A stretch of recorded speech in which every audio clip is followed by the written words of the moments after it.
Steve Jobs said that you can never connect dots looking forward, but you can connect dots looking backward.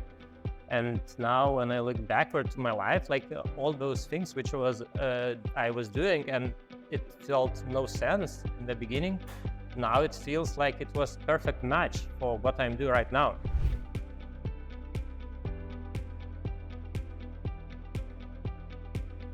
So we're today very exciting to welcome Andrius Olechnovicius to our Startup Sales Talks podcast. He has an extensive experience in tech sales. He was a head of sales in 3 B2B tech startups. He even founded a B2B lead gen company and worked 7 years in a SEB bank. He has some, prominent startups as his clients. Just to name a few, is Ondato, GoRamp, Amlize, and on the top of that, he's a sales mentor at venture capital firm called First Pick based in Vilnius. So, Andrew, super excited to have you today. We're going to hash out a SaaS topic since it's your, main know-how. And first question for you, since we are recording this podcast early January. So how do you feel about 2024? Hi, Thomas. Nice to be there. Thank you for having me there. All good. Yeah, I should admit that I feel a bit nervous. It's not so often I talk with a camera. All good. It's new beginning, new year. I think it's very good time to, recharge and start something new in whatever you're doing. So same for me, I have new plans for this year and trying to slowly implement that. So I'm very inspired about this year. Okay, great to hear. So let's start with your background and experience. I already mentioned your experience, but how you get involved with startup space? What was your path to this world? Yeah, so actually, good question. My path was not either, straightforward or obvious. Before doing what I'm actually doing, I did a bunch of different stuff in my life. You mentioned a few, and at the time, it made kind of no sense. Like my wife was always complaining, why changing the areas which you're focusing on so constantly. Like I started my career, as you said, in a bank. Like 7 years, I was working there, and then at some point, I figured out that it's not something what I want to keep doing. I want to do my own business, so I moved to entrepreneurship. And since my hobby was bicycles, with a partner, we kind of opened a very old style, old economy business, like selling bicycles. We were also renting bicycles, organizing bicycle tours. That was real fun, very interesting, but not so much profitable. and when I got passionate about coaching, I passed training, certificates, and I become fully, certified sales coach, and not sales coach, actually life coach. And then for a couple of years, I was doing like full-time life coaching. Like I was meeting people from morning to evening and helping them to reach their goals, to solve their personal challenges. That was very interesting also. And at the same time, I was studying psychology deeply, Gestalt psychology in particular. So that was a really interesting period at my life. And then at some point, I decided to make a change, another change. And I started to do something similar to what you actually is doing. So it was a lead generation agency. We were booking meetings to tech companies. At that time it was pretty new. Not many companies were doing that. And that at that time cold calling was still working. So, we were cold calling, from morning to evening like crazy. I myself did thousands and thousands calls. I think I called every bigger Lithuanian company at least twice, proposing different solutions. And then we're calling outside Lithuania, in Baltics, in Europe, in the United States. That was fun. And then at some point, my daughter was born, and I realized I could not work 24/7 anymore. And I need more stable income. So then I decided, okay, let's move back to employment, at least temporary. I need to see how corporate world works. So then I moved to tech company, become head of sales there. Then to another actually tech startup company, become head of sales there, and then another tech startup, and again head of sales. And then at some point I kind of realized there is a gap in the market. Nobody is kind of guiding startups how to do sales, how to avoid typical mistakes, how to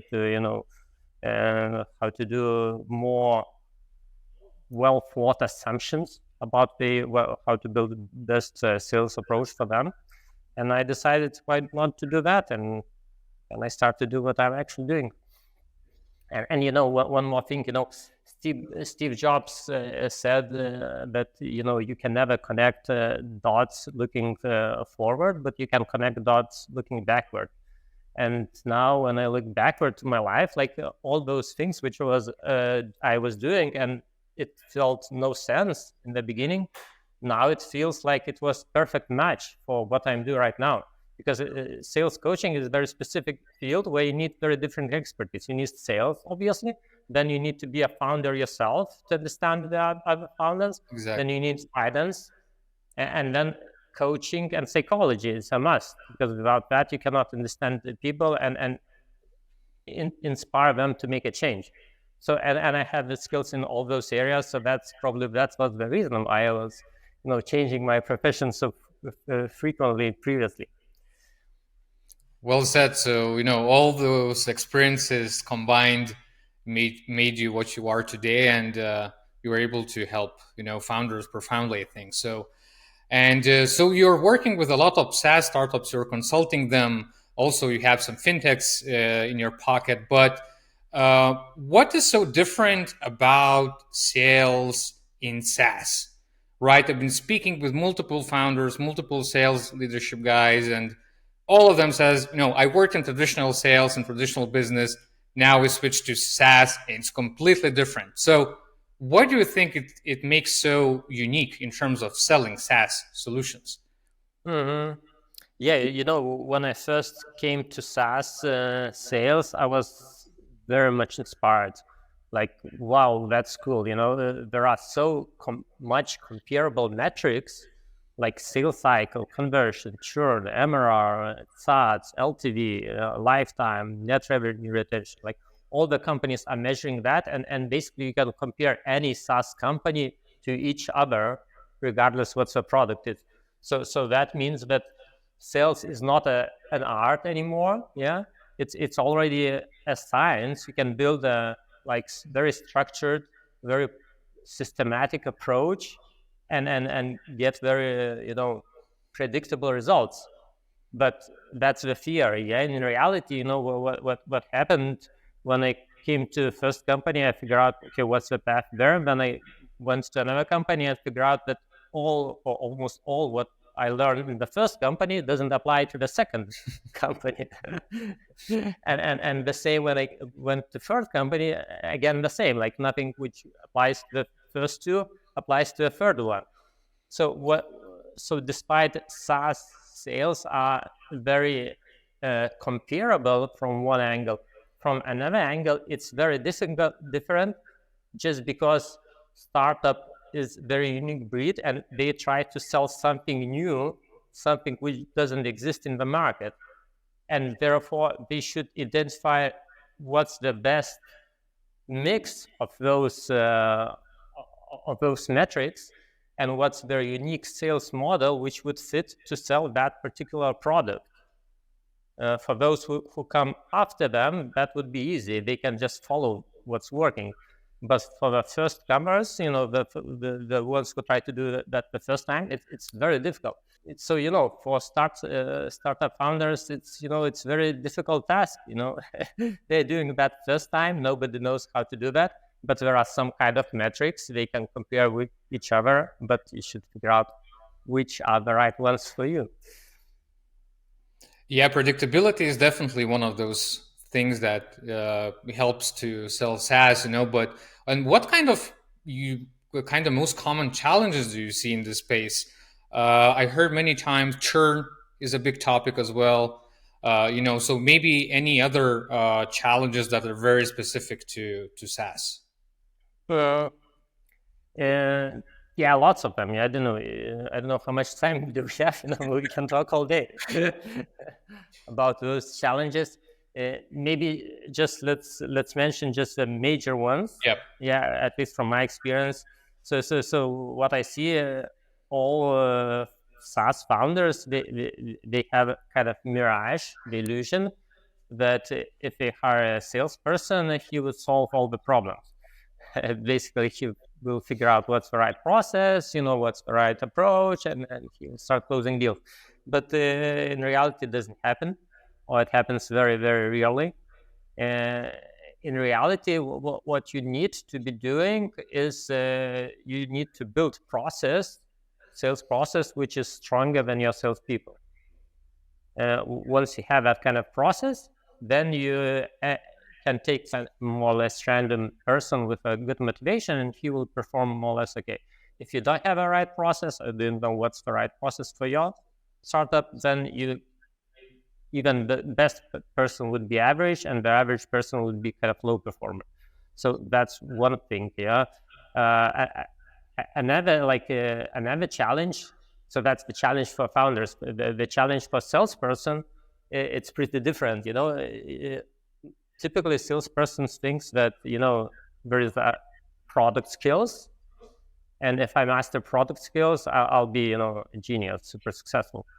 Then some of them do realize that it's not also only the product skills, there is specific sales skills, and I need both. Yeah, product skills and sales skills. And if I master both, I'll be genius. But that's only half of the picture. Yeah, there are two more things, which 99% of salesperson do not think. So those two things are, first of all, mental and psychology things. How well I am prepared, how well I'm motivated, what's my attitude, and final thing is physics, like how does my body feel? Am I balanced? Did I sleep enough? Do I do exercises? Do I have daily routine? Do I wake up at the same time, go to bed at the same time? What do I eat? So those small details actually they do the quite major impact on your sales results. And when you ask me about the challenges, we can talk about very particular things which are very clear on the picture, but behind the picture, behind the scene, it's probably your salesperson is working from home. He wake up at 12. He rushed to the online meeting, and he's still with shorts, didn't shave, and didn't have a shower and didn't eat, and he's just mentally he's not able to observe all the information and to make the right decision on the go. And then we can talk about the sales process and the product market fit and sales cycle and run economy, but that doesn't matter. Yeah. Anymore. So those are the very high level challenges, and then there are other challenges we can touch in this meeting also. Okay, got it. Actually, very well said that, the devil is in details. What you eat, how much time do you sleep, and affects your performance big time. I see that constantly the sales guys has like that very kind of hustling mentality. I work 16 hours, I sleep 4 hours. Yeah.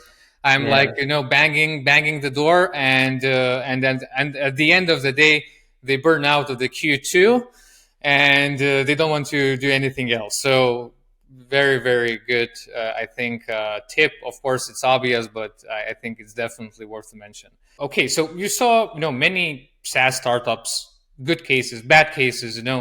Can you share some practical examples of maybe sales leadership or founders that they did, and it was a big breakthrough in their sales process, right? That maybe they implemented some kind of very specific process, maybe they changed culture inside the sales team. Maybe you can share some practical examples from your experience that made a big change in their performance.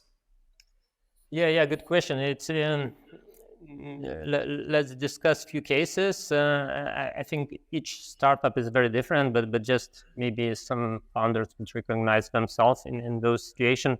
So one situation was it was enterprise product and very complex sales process, and the product was kind of trust based, and the company was kind of struggling to find the right salesperson for that, because the product not only required a strong sales skills, but also required very strong industry skills. Otherwise, leaders didn't want to talk with a salesperson. And it was almost impossible to find the guy who can do the both. Yeah, a good industry expert and also have a good sales skills. So we made a risk and decide, okay, we hire a guy who have very strong sales industry experience, but which has zero sales experience, like nothing with sales at all. But according to personality profile, he has good potential to become a salesperson, and he also has a motivation. But that's it. No, zero experience. And then we provided good coaching, good training for him, and he was really coachable, and he was learning from one session to another and implementing very rapidly. And actually, in 4 or 5 months, he become, I think, at least the average among all the salesperson. And in 8 months, he, I think, is among the 10 or 20 the best salesperson in the region, I think. Wow. At least from what I saw. Yeah, it's and already having very, very good and strong results and performing like super professionally. So we already, I noticed that pattern before, that industry skills are more important than the sales skills. And the sales skills can be even at downside, because those sales skills, sales experience might be the wrong one, and then you need to retrain person, and retraining takes longer, or sometimes even impossible due to attitude, than to train the guy from zero. So that was one. That's one example of, and another example is regarding sales meetings. How many sales meetings is appropriate to have. So again, one of my clients had enterprise product with very difficult to understand, very new service with very new concept, and which was not very obvious to clients. Basically, nobody could understand that. To simplify it, yeah.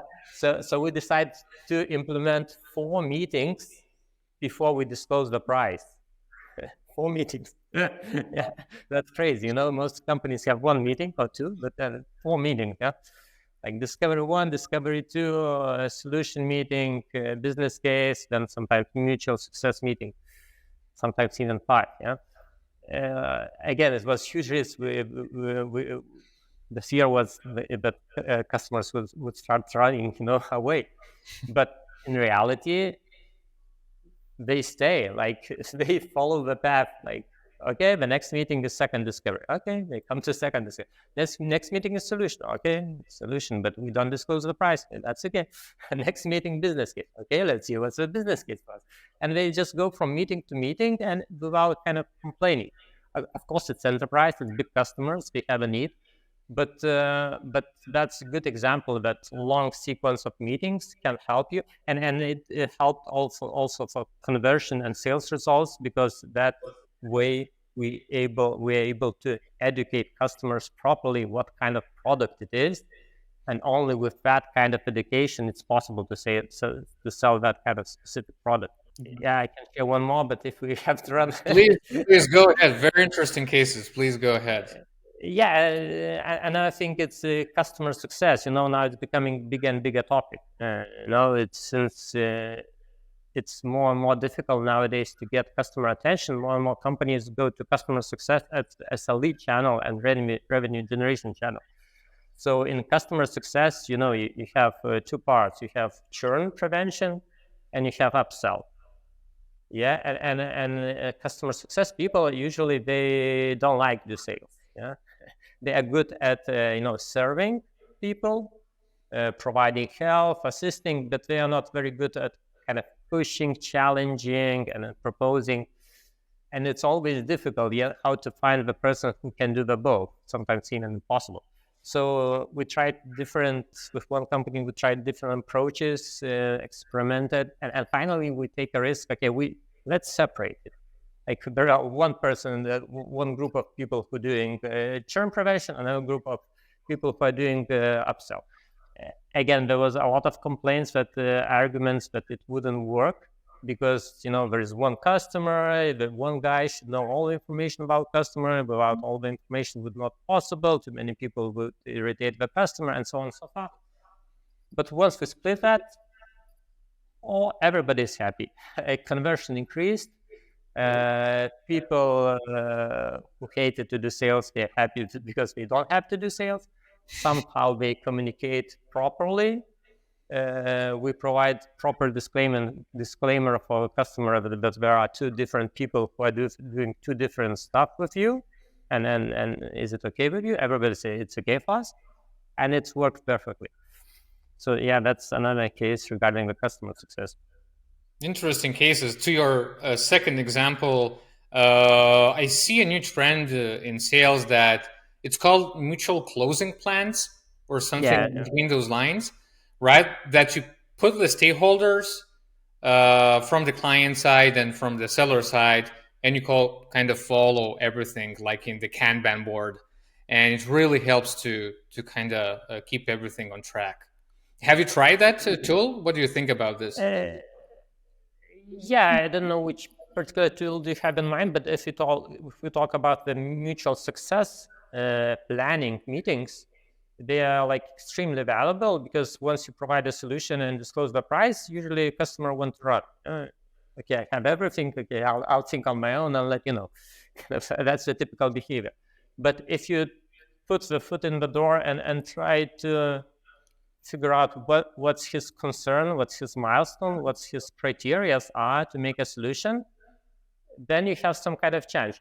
And the mutual success plan, usually it's about that you already know in advance what are the typical milestones for a customer to make a solution, what's needed to be kind of double checked or made a decision upon.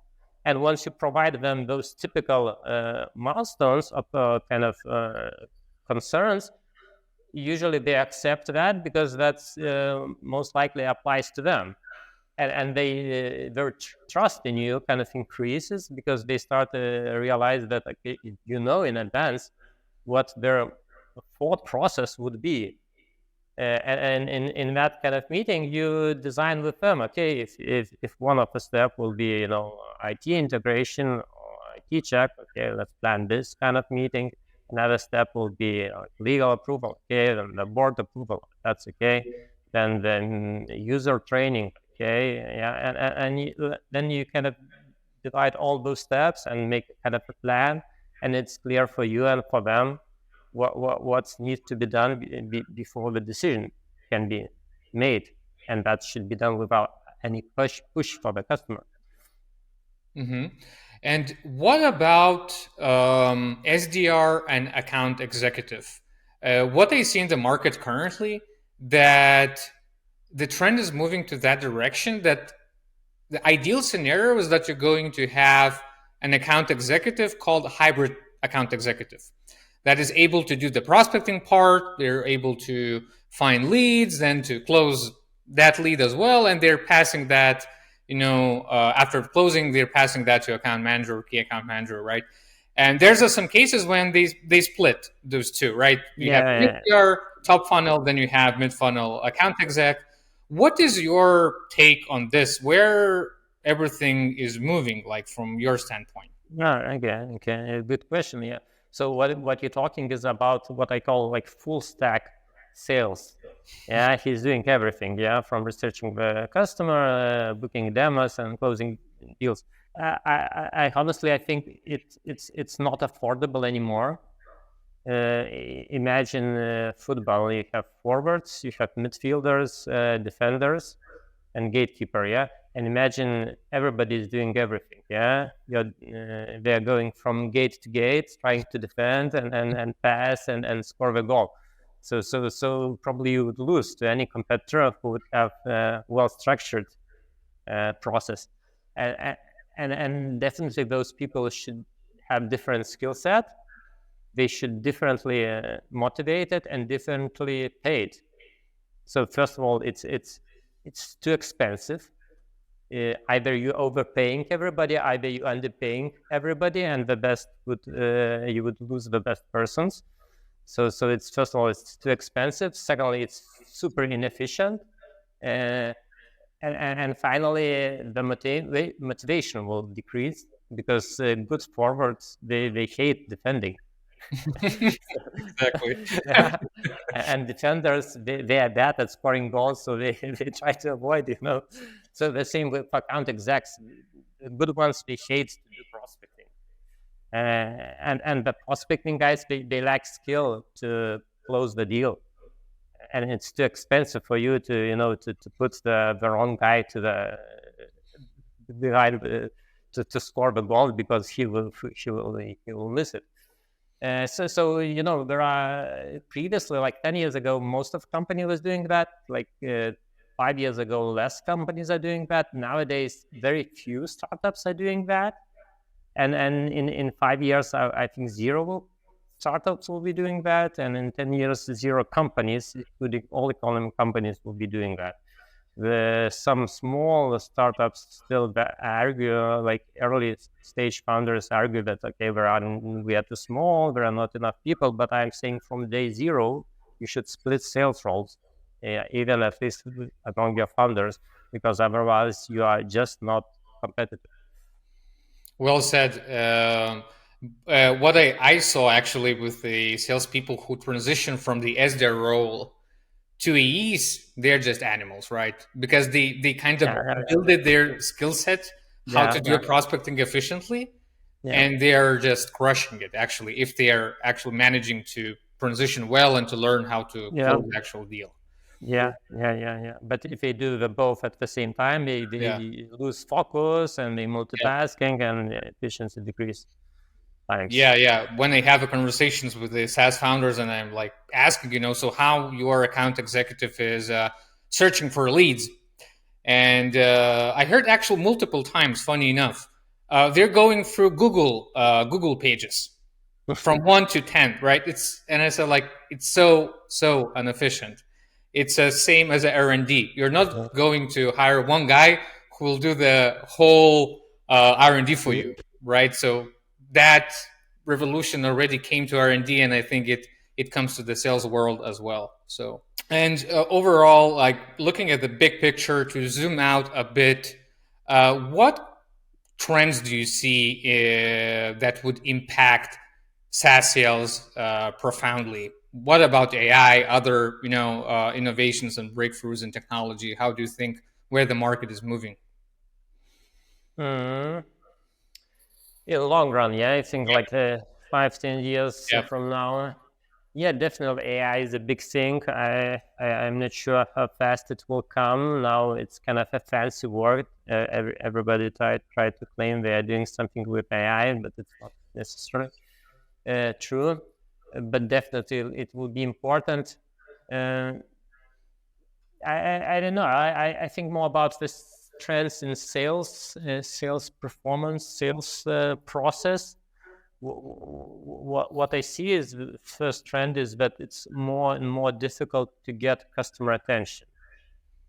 We are all kind of bombarded by information, and like our attention has become the most precious asset. And nobody has time, so nobody wants to talk with salesperson. So what does it mean? It's cost of getting the lead increases. The attention span is shorter, and company receiving less leads or should pay more for getting those leads. So what does it mean for sales is that companies, they already start to realize that the ones who are calculating well, they start to realize that account execs are the crucial role of their organization. It's really big difference. Would your forward score 1 goal out of 10 attempts? Would he score 2 out of 10? Would it score 5 out of 10? It's really would make the major impact on your sales results.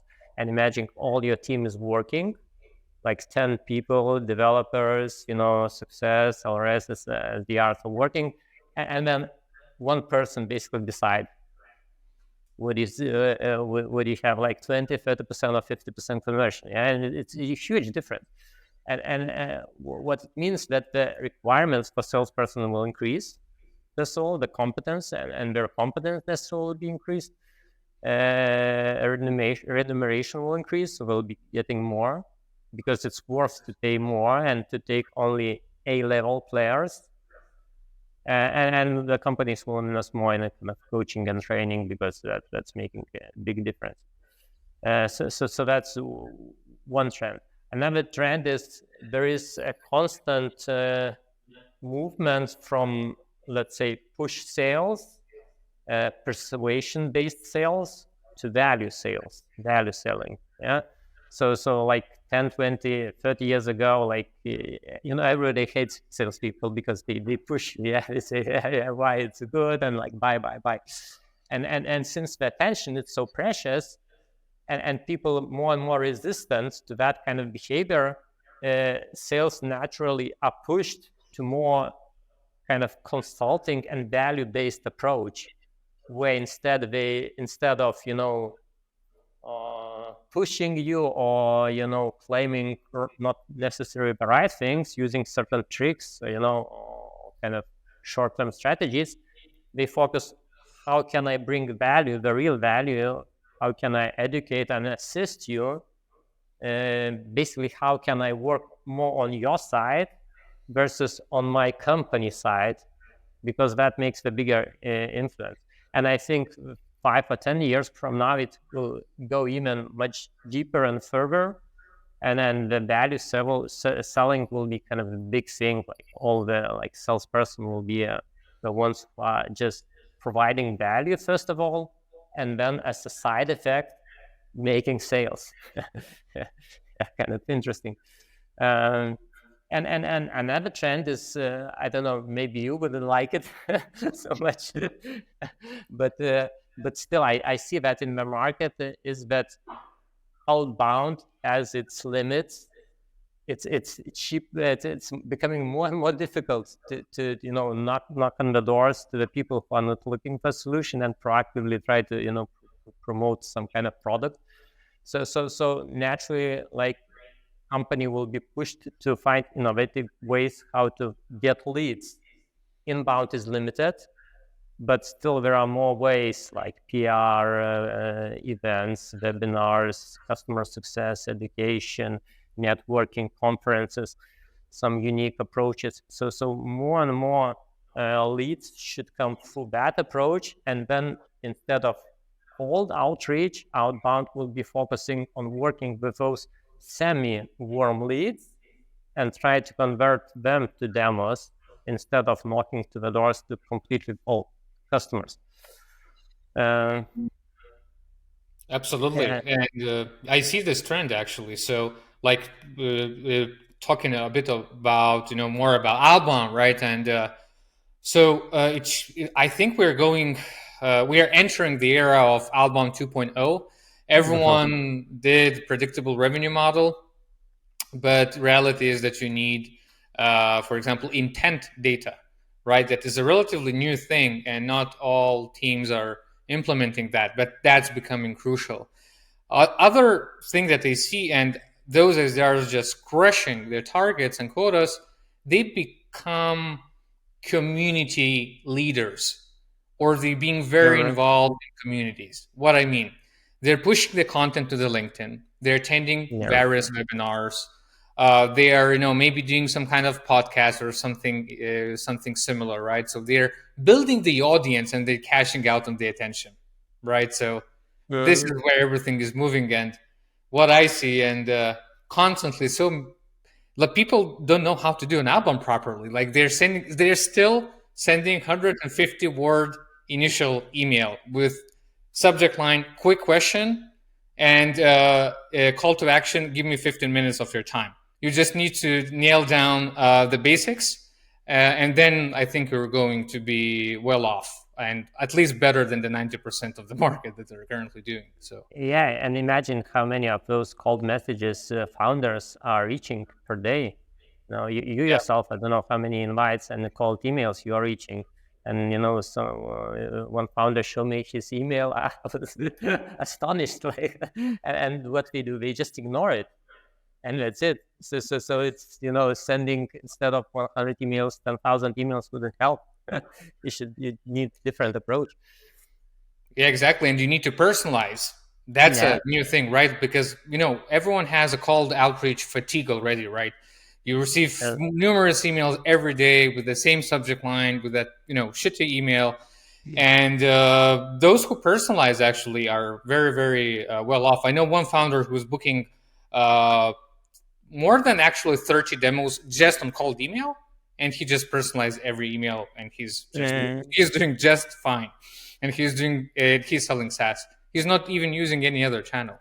So yeah, I think it's all about nailing the kind of basics and following the best practices. And Andrew, so we talked about a lot about salespeople, attacking salespeople, defenders, midfielders, and the question is, so how to select a good salespeople? What is your approach or the process that you have in hiring sales guys? Yeah, that's a very good question. What I personally rely on a lot is a personality test. Uh, I like 16 personalities because they kind of divide people into 16 typical groups of personalities. There are other tests which divide into other number of personalities, but still they are all good because there are certain types of personalities which are naturally well fit to do a sales. And then I try to do statistics and see how many of those usually grow to the right salespersons. So I think personality tests are just necessary to figure out, is it just the right personality type first of all? Yeah. Once you have the right personality type, then what I look for is the industry experience. Was she working on my client side? And then how deep his customer understanding of my client business. If it's zero, depends. If it's very simple product, maybe it's okay. But the more difficult product is, the more important that he would have a customer side experience. And then the sales experience, everybody kind of value the sales experience. I don't think it's very valuable. What's valuable is on the sales meetings, hiring meetings, to imitate the real situation. What's really working well is assign a homework, kind of do a small preparation, try to sell me this, try to do a cold call, try to do a mini discovery meeting based on those kind of criteria and provide him material. And then you both see, okay, what's his motivation, how well he is prepared, and how he's performing in real situation. And that's the best. Because, salespersons tend to be liars. We should admit that. They learn how to say you the right things. And previously I was saying that you should fire the first 3 or 4 salespersons until you learn how to hire the right one. But it's very expensive, to fire it. So you fail 3 or 4 times until you figure out, because you are trusting to what they say and they know what you want to hear. So just talking kind of useless. Yeah, and so while practical is seeing them in practice helps much more. If it's not possible to give him assignment, maybe they can provide you a recording. Maybe he can sell you his previous product and you pretend to be a customer or whatever, but seeing him in action would provide you 5 times more value than listening to what he is saying. Very, very good practical tips. What I like is always to give some kind of practical assignment just to check the kind of commitment from their side, because as you said, they Yes. speak just fluently, right? And talking about personality tests, what kind of personality tests do you have in mind? Is it Myers-Briggs? Is it something else? Yeah, so I use 16 personalities. If you Google like 16 personalities, it's a free test, 16personalities.com. It's a free test. I think it's a well-known system which divide people in 16 personalities. And once you have like personality types, if you look to all the personality types on that test, the third column would be the type which fits the salesperson well. That is commander, protagonist. I'm just calling the names of those personality types. Mm-hmm. So there is commander, protagonist, executive, and entrepreneur.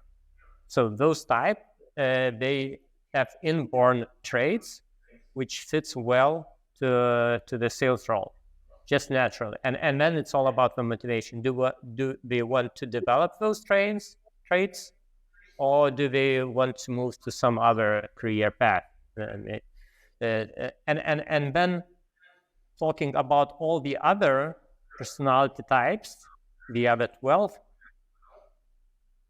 it's a big kind of red flag for me. So what it doesn't say they are not the right fit, but usually what I do, I go to the each personality, and then you have like weaknesses, strengths and weaknesses on each personality. Yeah. And then you read the weaknesses and you try to decide how sensitive that weakness would be on the sales role. So if you read certain personality type and you see weaknesses like fear to speak for all to audience, like intolerant, dislike practical matter, and it's difficult to focus, you immediately notice that that's a red flag for sales. And then I ask questions, try to figure out how does it appears in his life. Is he aware that it's his weakness? Is he working on that, or he is natural to that? And if he doesn't prove me wrong, kind of, then I'm kind of skeptical. But some people really are very aware about the weakness, really working hard to solve them, and you know, it's really good candidate. Great practical tip. What would be your recommendation for young sales talent to develop themselves, right? Is there any books, any resources that you always recommend for people, to kind of use and to teach themselves and to kind of excel in this area? So what also I like to ask people, so what books do they read? What sales books? But in general, what books do they read? And also what videos do they listen? What influencers do they like in terms of sales? So when people try to invent something, if they're not listening to anything, they send some random words, and the ones who are really listening, they say some interesting things, and then you realize actually they are doing something. So first of all, it's important that person will be listening to anything related to sales. Yeah, that he had that kind of passion, dedicate his personal time to listening and reading something on sales. And 60-70% are not doing that. So that's the first thing. And regarding what to recommend, it depends on what kind of role. If it's SDR, I think very very good. Book is there is a speaker, Grant Cardone, and he has a book like 10x rule. 10x rule, the only difference between success and failure, and it's about like kind of massive action, how to do the massive action and constantly change hypothesis and then iterate until you reach success. And that's very important for SDRs who should be doing small size activities daily. and how to keep motivated in doing that kind of routine massive action work. For enterprise sales or for account executive, I think what I like is Matthew Dixon and Brand Adamson book, The Challenger Sale. The Challenger Sale, taking control of a customer conversation. So that's a good introduction for you to start understanding that you should be kind of advisor, consultant, and challenger for a customer, but not a pushy salesperson, just to convince your customer to buy. And for founders and for all people with an ambition to grow, and the best book I recommend is Richard Koch, the 80-20 principle, the secret to achieve more with less. That's a great book. It's not about sales, it's just about life and about 80-20 rule. How to define those 20% would make 80% influence, and even the extreme Pareto 95-5, like the 5% of our actions influence the 95% of results. And if you constantly figure out, okay, what's my 20%, then you grow and grow further. You're not focused on on some minor things. You're focused on the major things, and that makes the major impact. Great books and recommendations. So, Andrew, thanks a lot for sharing your experience and insights. A lot of to digest. I think this is a must to listen episode of Startup Sales Talks. So, thanks a lot, and have a great 2024. Yeah, you too. My pleasure to talk with you. Have a nice year. Thank you. Bye. Bye.